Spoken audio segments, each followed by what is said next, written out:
Magandang hapon po mga kaparmer. Ngayon po ay magpapakain tayo ng manok. Pupunta tayo doon sa may kubo.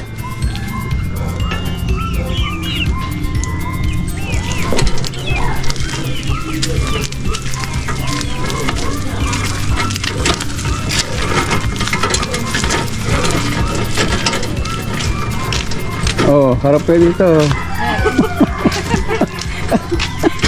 Bakit ka? Tatakip ng mukha. Hi! Hi to my vlog.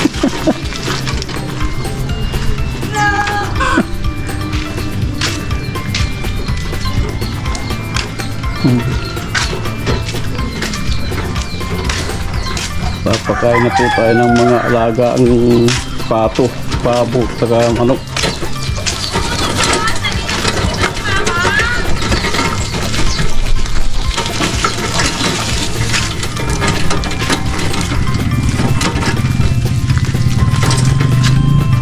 Maputik na po dito sa daan namin. Ito, katatapos lang ng ulan.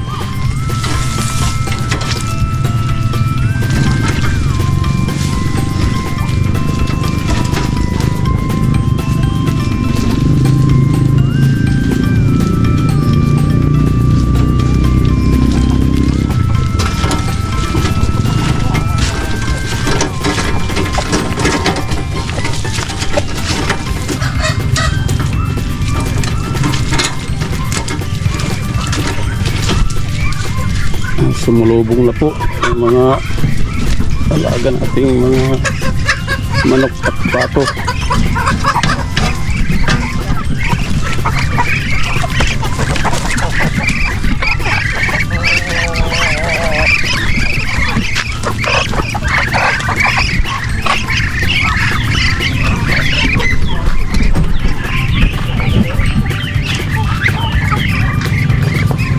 Sasara ko po muna itong pintuan para po hindi sila lalabas.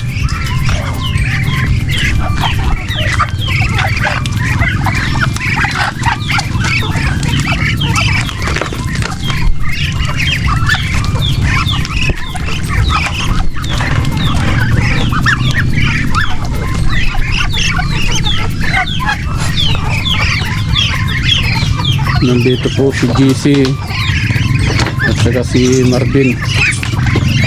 Gumagawa po sila ng pintuan.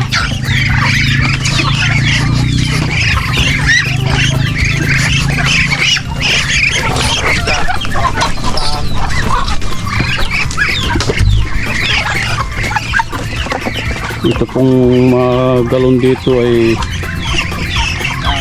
puputulin ko po at gagawin kong taniman ng mga talong at saka kamatis. Kasi po itong talong na tinanim ko rito hindi po maganda dahil hindi po gaano naaarawan, kaya po lalagay ko po doon sa may hindi malilim.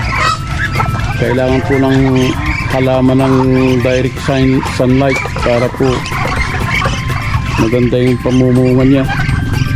Ito po, nilagyan ko na po ng pataba ito, pero ganun pa rin po itsura. Saka po binuksan ko na po yung net dahil sobrang dami ng damo, para po tutukain ng mga manok.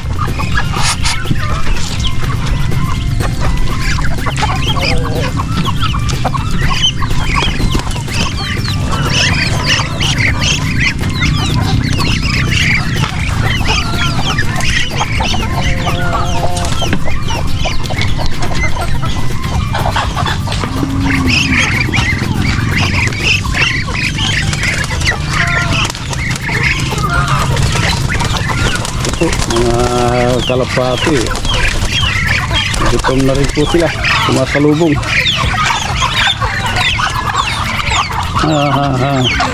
Tupa kayo ng tupa, tinutupa binti ko.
halo-halo na po ang mga manok sa kapato.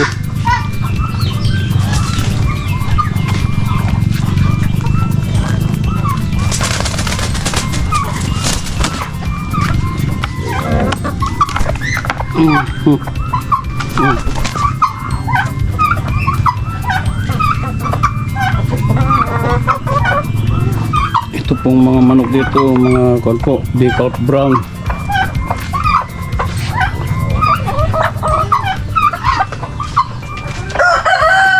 So, mayroon din pong 3 pabo.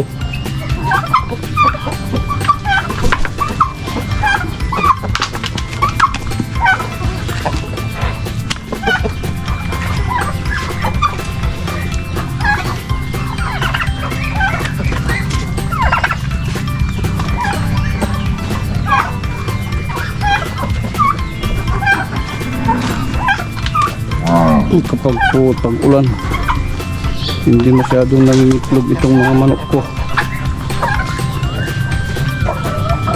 Hindi yata sila sanay sa klima na laging umuulan.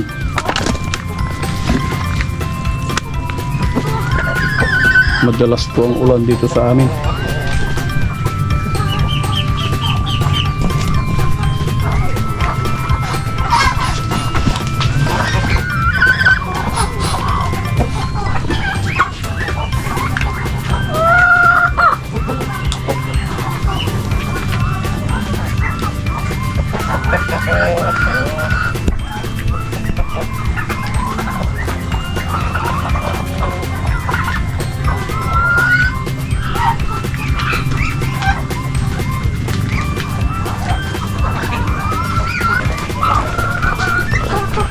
Napakahirap po nang walang magkakamera talaga.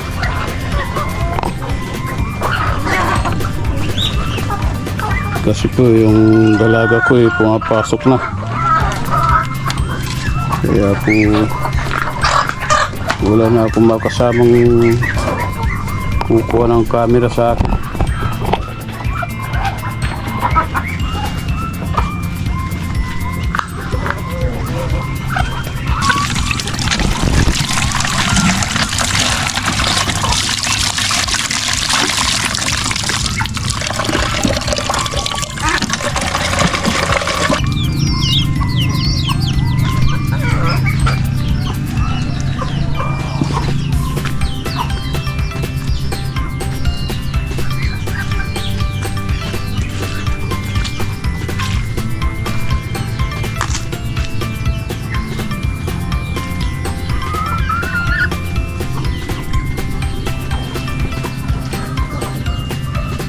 Ito po yung gagawin kong asulapan.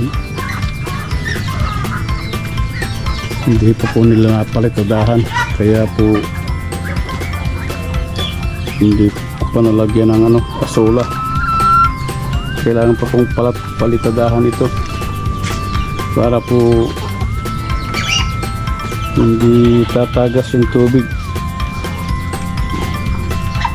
Pero po pagka ganito, lulusot lang po yung tubig sa pagitan ng mga hollow block.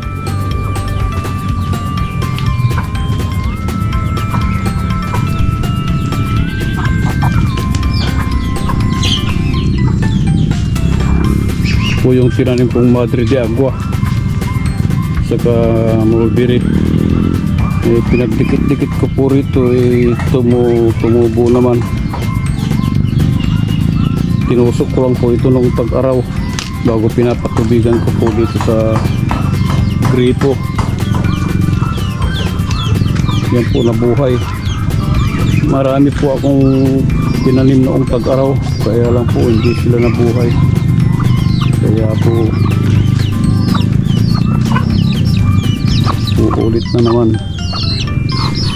tatanim ulit pagka may pagkataon.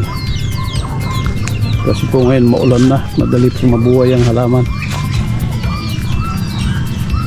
Ito po, mayroon po akong manok ditong native naglilimlim. 3 po sila.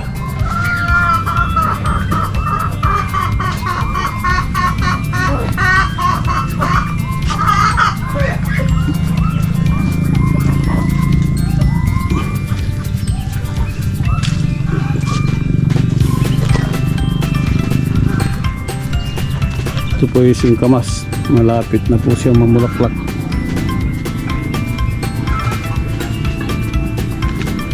Ginawan ko po ng balag dito para po may aakitan po itong ampalaya, kaya lang po maliit pa. Nilagyan ko po ng bakod dahil po para hindi tukain ng manok. Ito po yung tinanim kong miracle fruit, nabuhay na po, may mga usbong na.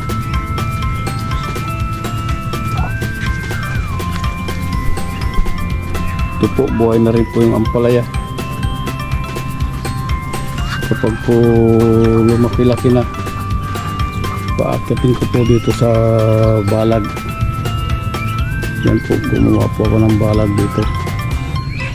Maganda po rito at matatamaan po ng araw na direkta dahil wala pong makakatabing.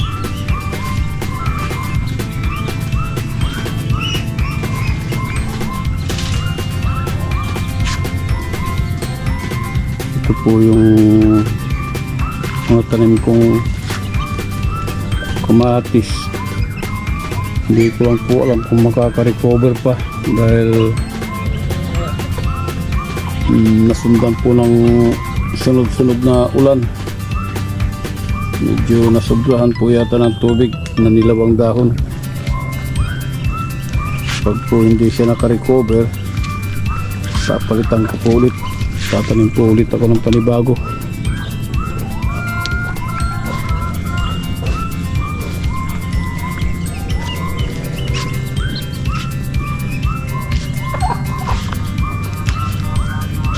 Ito po yung tandang ko na decalf brown.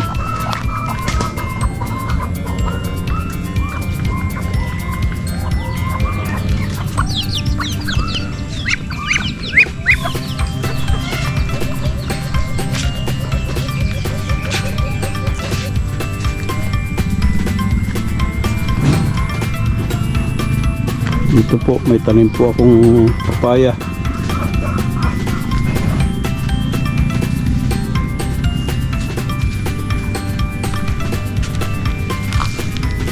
Ito po, bagong tanim.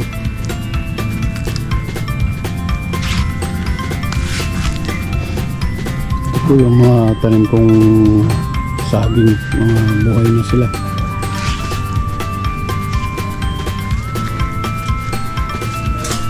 Ito po, nabuwal na saging. Yan po. Yung bunga niya yung nandoon na nakasabit na maliit pa. Hindi ko lang po alam kung makikinog na yun. Wala pa po sa tamang gulang.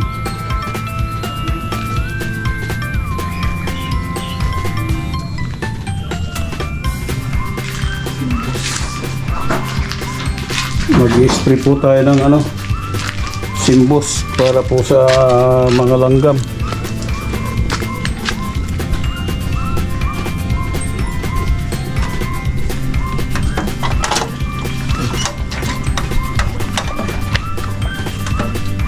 Malanggam po dito sa amin.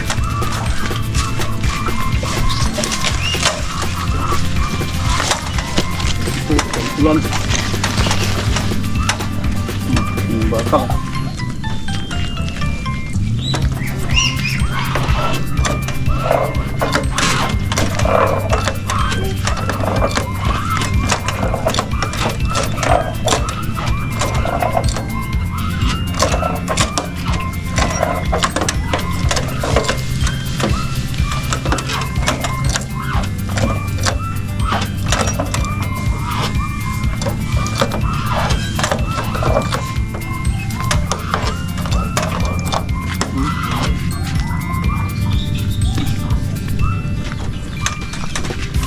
Hindi na po ako nagmas dahil konti lang naman po ang i-sprayin ko. Yun lang po mga bahay-bahay lang ng langgam. Maraming langgam. Yan po yung mga bahay nila.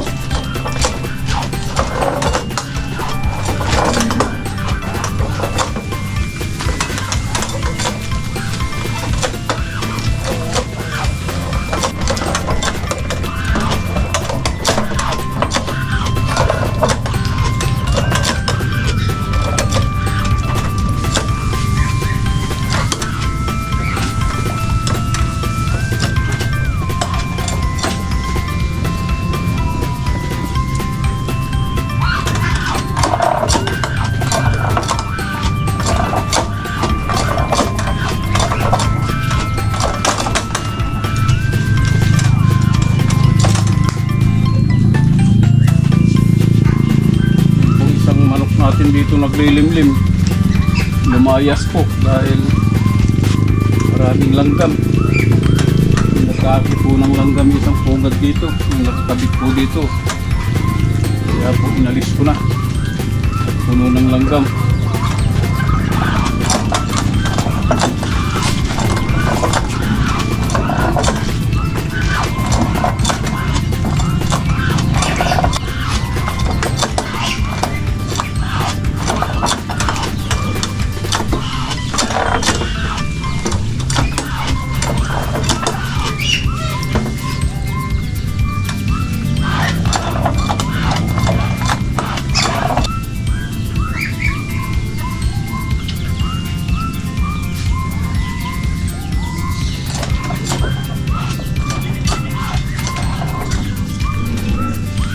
Yan, tapos na po. Doon lang po yun, nakita ko maraming langgam. Di bali po ang anay, kahit po magkaroon ng anay, hindi naman po nagkakapinsala sa mga hayop. Kakainin po nila yun.